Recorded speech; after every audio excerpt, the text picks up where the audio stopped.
Alright, I promise this is going to be the last SHOT Show video of 2020.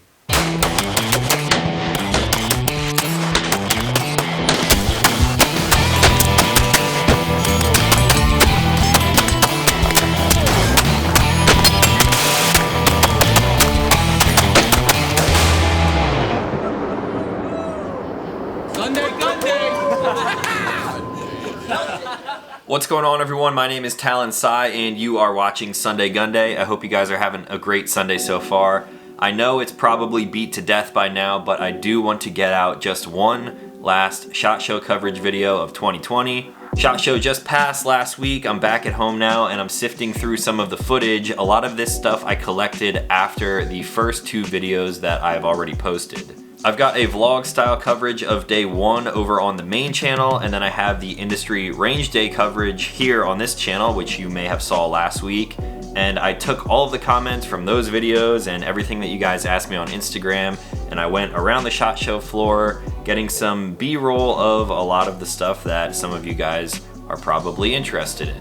So if you're here to see some shooting up at my range, unfortunately this will not be that video. You guys will have to come back next week because I've got something pretty cool planned for the next video. So today I'm just gonna sort of sift through all of the footage that I've collected and give you some of my thoughts on the new stuff that was unveiled this year at SHOT Show 2020. Let's dive right into it. So in no particular order, the first thing that I have here is a new offering from Springfield Armory, and this is what they call their Saint Edge PDW.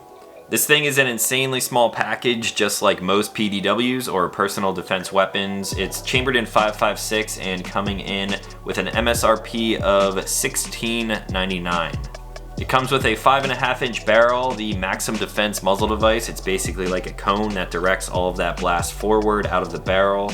It's coming in at about 5 pounds, 10 ounces, just 18.75 inches overall, so when I say this thing is compact, it is very compact. Single stage flat trigger, M-LOK compatible, and if you were thinking about getting into the PDW game, this might be a good option for you.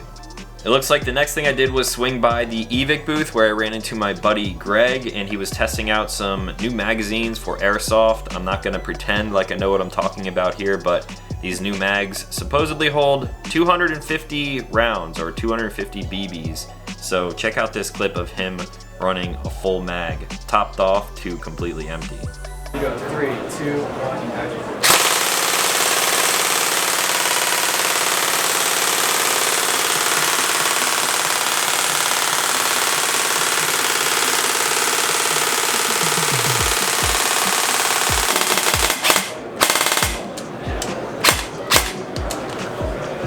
So that seems pretty cool to me. Greg's been trying to get me to come out and play Airsoft for a long time now, and it just hasn't happened. Will it happen in the future? I don't know. We'll see about that. The next thing on this list is the Alien pistol from Laugo Arms. This one is going to be a little bit hard to explain. I sat there and listened to the whole spiel at their booth, and it was just kind of mind-blowing. This pistol is unlike anything else. It's a competition style race gun, and there's no way that anyone is going to be able to shoot it to its maximum potential. You guys have probably seen this a bunch, or at least have heard about it to some extent. What's really cool about it is that the barrel is fixed in the bottom of the frame, so it's honestly as low as bore axis can possibly get in a pistol. It uses a gas blowback system to operate the slide, which is a single chunk of metal which kind of slides around the barrel, and the top plate is removable if you want to put an optic on it or change out the trigger because there's some spring mechanisms in there. It's really cool. It's something that you guys have to see and experience in person. I found out that these guns are being imported from Czechoslovakia, and they are being imported by a company that is fairly local to me, Lancer Systems. I know they have some media range day style coverage coming up, so maybe I can weasel my way in there and get a first mag shooting experience with this thing. I would love to bring you guys a video on what this thing is all about. But for now, I'm not going to speak past my knowledge. If you want to find out more information on this stuff, there is a ton of coverage of it already from SHOT Show out there on YouTube, so check it out if you want to find out more information about that. Moving right along, it looks like I walked past the Inforce booth to check out some of their WMLs. This is one that I've been waiting on for a while. A lot of people have been. One thing that I will say is that there was a ton of stiff competition when it came to weapon lights this year at SHOT Show.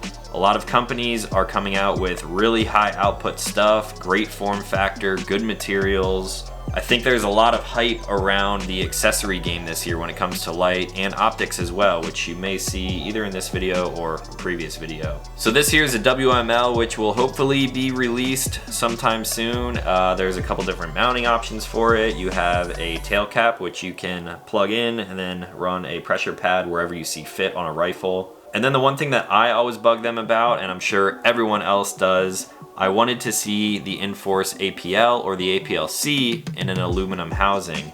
And finally, this is sort of like a prototype, but here it is in my hand. It feels really good. The switches are similar and it just feels more beefy and robust overall. So I really don't have any word on when these will be releasing, but I'm hoping it's soon. The APL-C is one of my favorite compact weapon lights. I'm actually running it still on my Glock 19. A lot of good options coming from Inforce. I just hope that they release sooner than later because like I said, there's a lot of new options out there. And then moving right along to the Smith & Wesson booth, I passed this a little bit to talk about their core pistol line, which is finally an optic-ready pistol. Unfortunately, they're not offering it in the 4-inch, which I mentioned in the previous video, but you guys wanted to know a little bit more about it. Honestly, there isn't a whole lot to say. It's an optic-ready M&P 2.0. Trigger's good, everything is basically the same, except it's going to come with a bunch of different optic plates. That way you can run a lot of the main manufacturer red dot optics that are out there. Loophole, Trijicon, Vortex, you name it, chances are you're gonna be able to throw a red dot on this pistol. I of course would like this on the 4-inch because that will be direct competition for my MOS 19. So hopefully they do that in the future, and knowing Smith & Wesson, I think that's something that they will follow through with. Then moving on even further, I went past the Palmetto State Armory booth, and they have a lot of new stuff. The main thing that I was focused on was this MP5 looking clone type of thing. Anytime I walked past their booth, it was completely swamped with their new pistol offerings, even the AKV, which released last year, and now this thing. There were a ton of people there, so I just got hands-on with this thing really quick, got some B-roll of it, and I got out of there. I don't have a whole lot to say about it other than I am excited for it. I'm glad that Palmetto State Armory is stepping up to the plate and being that company who has the manufacturing power to give us, the consumers, what we actually want. Of course, HK did release their civilian import version of the MP5, but unfortunately has an HK logo on it, so it's expensive. This is going to be a cheaper alternative to that. I don't know if I can speak to the reliability or literally anything else about this gun, but I am excited for it and I would love to shoot one of those in a future Sunday Gunday video if possible. Next on the list, I went to the Bull Armory booth. Small booth, again, small company, but they are putting out some awesome stuff and I really hope they grow a lot more this year. Probably one of my favorite guns that I shot last year was right towards the end of the year. It was the Bull Armory Viper, the SAS-2 Viper. I'm not even exaggerating when I say this, but that is one of the dopest pistols that I own now. I haven't really shot it much since the video, but if I ever go out to the range and just shoot for fun, that is one that I'm obviously going to be taking with me. So there are some new things coming down the pipeline in regards to that pistol, specifically the SAS-2, the ultralight. So this thing is similar to the Viper that I had reviewed, but it does not have a compensator on it. It has that 15 round grip module, which I mentioned, and then it has a low profile, almost internal hammer, which is obviously not going to get in the way if you choose to carry this thing. I did end up getting a holster for my Viper 2, however, it's just a little bit too big in the grip department to carry that thing around. This, however, would be a really good option. They have it mounted up with an RMSC, and I believe that the new Holosun 507K is going to fit the same footprint as that, so maybe if you are not a fan of the Shield optic, you could swap something out like that. I can't give a date on this, but I will say that I will absolutely be reviewing one of these guns here shortly on the channel. So other than the 2011s, they also have a polymer framed gun out there, which is similar to a Glock, so like a Gen 4, Gen 3 style Glock, But Bull Armory prides themselves on their triggers because primarily they make a lot of competition race style guns. I can confidently say that I haven't shot this gun yet, but it has one of the nicest feeling polymer gun triggers probably on the market. It would be hard to compare it next to other guns because this is more of a tricked out hand fit style gun. But that's another one that I would love to get my hands on coming from Bull Armory. If you guys want to see more stuff with them, let me know in the comments down below, and there's a really good chance that I can make that stuff happen. One of the main things that I want to happen is this guy right here. So from early on, this was basically the bread and butter of Bull Armory, but now they have a lot of other options, so I think that might change in a little bit. But here we have a full-blown race gun. This thing is awesome. There's no ifs, ands, or buts about it. The trigger's phenomenal. I'm not a competition shooter. I don't own any race guns, but I would love to get my hands on one of these as well and shoot the hell out of it because I shot the Viper really well. I guarantee you I could shoot this thing probably even better. And then I swung by the SB Tactical booth. They have SB Tactical braces on basically everything now. They collaborate with everyone, which is awesome. One of the things that caught my attention were the 2 pork swords that were there by Black Collar Arms. Yes, these things are literally called pork swords, and if you ever saw the logo, it's like a little pig with a sword that's flying around. There's a lot of really cool stuff coming from them. I believe they have some more coming into production sometime soon. And then I ran into my buddy Kit Badger. What you got there, man? Just a little gun.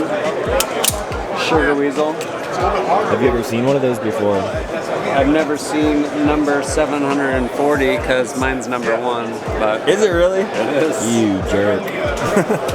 So if you have not seen his channel or his Instagram before, basically he does a lot of stuff with Q. I'm also a big fan of Q, and I didn't know this, but he has serial number 1 of the Sugar Weasel. They of course also had the Minifix there in 300 Blackout, and that is one that I'm dying to own someday. There aren't many guns that I really want to own, but that has been on my list for over a year now. Then moving right along to my friends down at Safe Life Defense. They are of course Las Vegas locals, and they have some new rifle armor. So these are panels that will fit into their standard vest, like the concealable vest or the tactical vest, which you guys may have seen me cover here on the channel before. And you're basically just swapping out the actual panels that go inside. Now with this flexible rifle armor, you can stop up to a 7.62. It only weighs a little bit more than the standard body armor inserts, and honestly, it's really impressive. This is going to be good for people who wear vests 12 hours a day while they're working. Maybe you need that extra protection from rifle rounds. Previously, the 3A Plus would stop up to a 44 Magnum and a ton of 9mm rounds. For me, when it comes to protection of stuff like that, I am personally interested in the most common rounds like 5.56 and 7.62. Of course, you never actually know what you're dealing with, but if you want comfortable all-day protection, I think this is a really good option for people out there, maybe work in security or law enforcement. And then moving on to this thing right here. This is probably one of the things that I was most excited about, and I left their booth going, why do I not own one of these already? So this is probably one of my favorite items that was not truly like a new product release like a gun. So this is called the MagPump. What it is essentially a magazine loader. However, it makes things super easy. All you do is really dump the ammo into the top of it, whether you're doing 5.56, 223, 300 Blackout. You stick the mag in, you pump a lever, it fills the entire magazine, and then it stops once it's full. For something like 9mm, you literally dump a handful of 9mm into a hopper on the top. You slip whatever magazine you want in there, and then again, you pump it. It doesn't matter which way the bullets are facing because they orient themselves accordingly. They get loaded into the magazine and it stops when it's full. When I saw this thing, it really blew my mind because one of the reasons why I hate going to the range, especially when it's cold out, is because of loading magazines. Sometimes when I'm reviewing a gun, I really only have 1 or 2 magazines with it, whatever the gun actually shipped with. So unless I have other magazines lying around that will work with that gun, I'm reloading magazines a lot. Right after I saw these, I knew I had to have them, so I have not only a 9mm but also a 5.56 version coming to me very soon. I will bring you guys a full video on these things, and it seems kind of weird to be excited about something like that, but I'm telling you, it's really cool. Stay tuned on the channel for more on that. And now moving on to the final 3 booths that it looks like I filmed at. I stopped by Kel-Tec, which you guys may have seen this in the previous video already.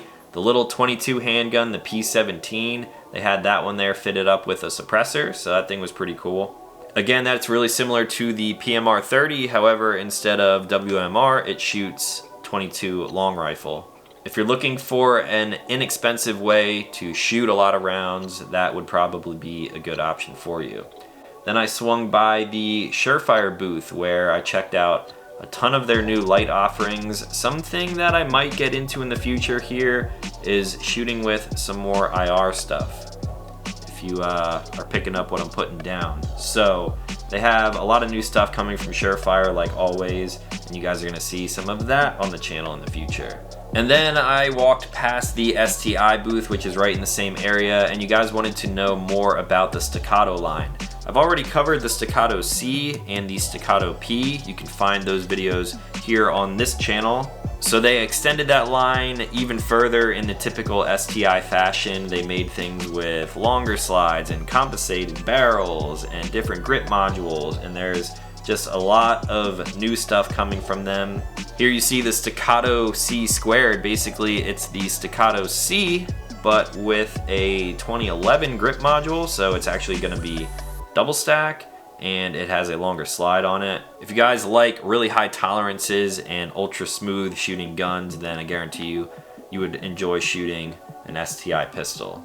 So that's gonna be it. That's all that I really filmed at SHOT Show. I know there's a lot of stuff that you guys probably wanted me to cover, but I just unfortunately didn't get around to. It's a lot of craziness running around meetings and hanging out with friends that I don't get to see very often. If you have any questions on some of the stuff that I covered here, I can try to answer anything in the comments down below. However, if you saw something that you wanted to find out a lot more details on, chances are everyone else already covered this stuff at SHOT Show, so go check out some of my friends' channels and I guarantee you that they have what you're looking for.